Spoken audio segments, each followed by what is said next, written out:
So let's say we can come up with a way of formulating our general rules so that we can come up with exceptionless rules that consistently create the greatest good for the greatest number, but that exclude these problematic cases.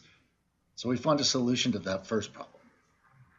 And let's say we crowdsource the discovery, research, and dissemination of information about what the best rules are and solve that second objection, that rule-based utilitarianism is too demanding because it requires everybody become a policy wonk before they act ethically, responsibly.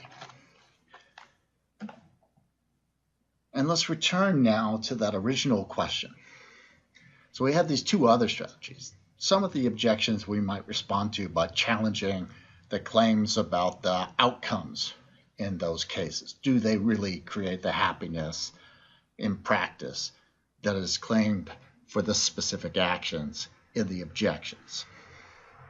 Some of the objections we might be able to diffuse by that second strategy, by embracing the conclusion as the only consistent and defeasible answer, even though it seems to conflict with our emotional intuitions or our common sense or our intuitive judgments about the case. Abandon those in favor of the theoretical judgment because the theoretical judgment is consistent and defeasible. But what about any cases that remain, that resist those two strategies? Can rule-based utilitarianism address those problems? So let's look at that. Let's go back and look at these cases where utilitarianism is claimed to be a bad theory because it's too demanding by what it requires of individual agents. So suppose we say, look, rule-based utilitarianism won't be so demanding in terms of what it requires of individual agents. That's not obviously true. Let's go back to that case about working the extra shift and donating that money to Oxfam. If we're looking at rules, those cases look like they spell out a rule for how people should act. And in fact, if we adopt that second strategy to address some of these cases, that's exactly what we would argue. So as a rule, the thing that produces the best outcomes with regard to how we spend any discretionary income or leisure time that we have seems to be the rule that tells us always to devote that excess income or leisure time to helping others, even if that undermines our own happiness and sense of self-fulfillment, because it still, as a rule, would produce the greatest good for the greatest number. And so rule-based utilitarianism doesn't seem to help us in that case. But maybe it helps us in some of the other cases. Maybe we can adopt that second strategy in that case and use rule utilitarianism in the other cases. That looks problematic as well.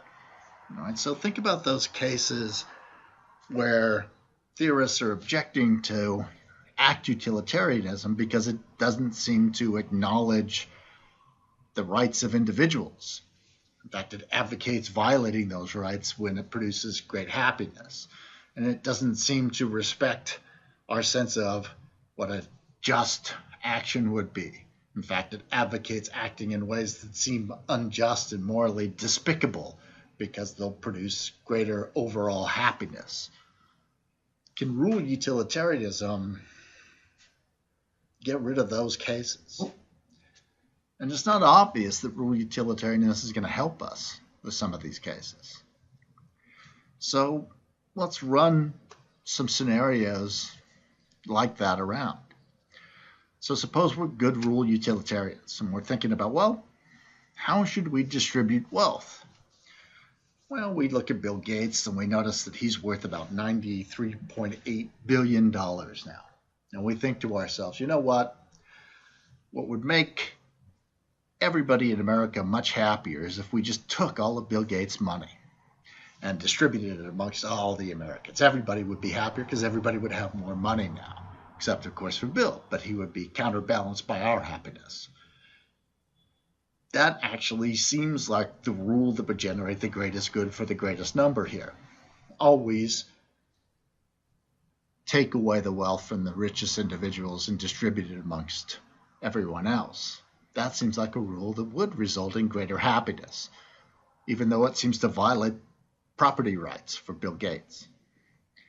We could do it for the entire world, for that matter. So if we look at billionaires around the world, most recent estimate is there are 2,208 billionaires in the world. Their total net worth is $9.1 trillion. So let's just take all their money away from them and distribute it to other people. We could make 9,100,000 people into millionaires by seizing their assets and distributing it amongst everybody else, or amongst those 9 million people anyway. And that seems to result in greater happiness. Sure, violates the rights of those 2,208 billionaires. But it seems like it's a rule that should be implemented if we're trying to create the greatest good for the greatest number. And for that matter, we could do the same argument in the organ donation scenario. So what rules should we have about billionaires and organ transplantation?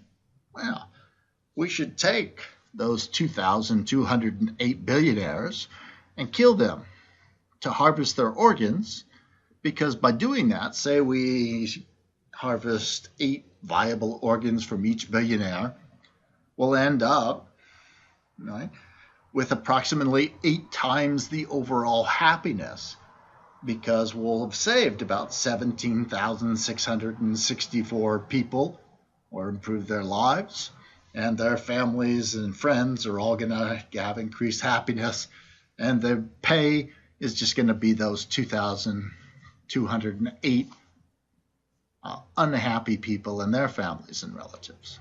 So nothing about the switch to rule utilitarianism seems to mitigate any of the problems that are raised with regard to these objections about evaluating the ethical status of actions exclusively and exhaustively by reference to the net happiness produced by those actions. When we switch to rules, we still seem to find rules that promote the greatest good for the greatest number, but that seem to violate individuals' rights or seem to be unjust.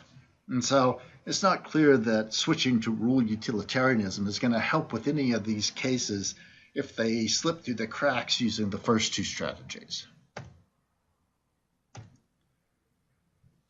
So ultimately, Rachel finds the objections to utilitarianism decisive. He thinks that it's not a viable, defeasible ethical theory. However, as we've seen, utilitarians have a lot of different ways they can modify their view to address the objections that are raised here. And so, in my mind anyway, it remains a delicate balance the theorists are going to have to strike between means and ends in defending and modifying utilitarianism. And it's not, to me, completely clear that the doctrine provides no means of evaluating and systematizing either the ethical status of individual actions or the ethical status of rules and then derivatively actions. So when we look at utilitarianism, it seems to me that we at least have to acknowledge that a theory that is complex like this and broad-ranging like this has a number of resources that can be employed to try and respond to reasoned objections. And so we have to decide, as Rachel's does for himself, whether or not the objections make the theory unattractive or make the theory ultimately unviable, or whether we think that there's still a possibility that it's still in play. And I would note that there are famous contemporary ethicists who are utilitarians. And so there are people who have gone in the opposite direction of Rachel's.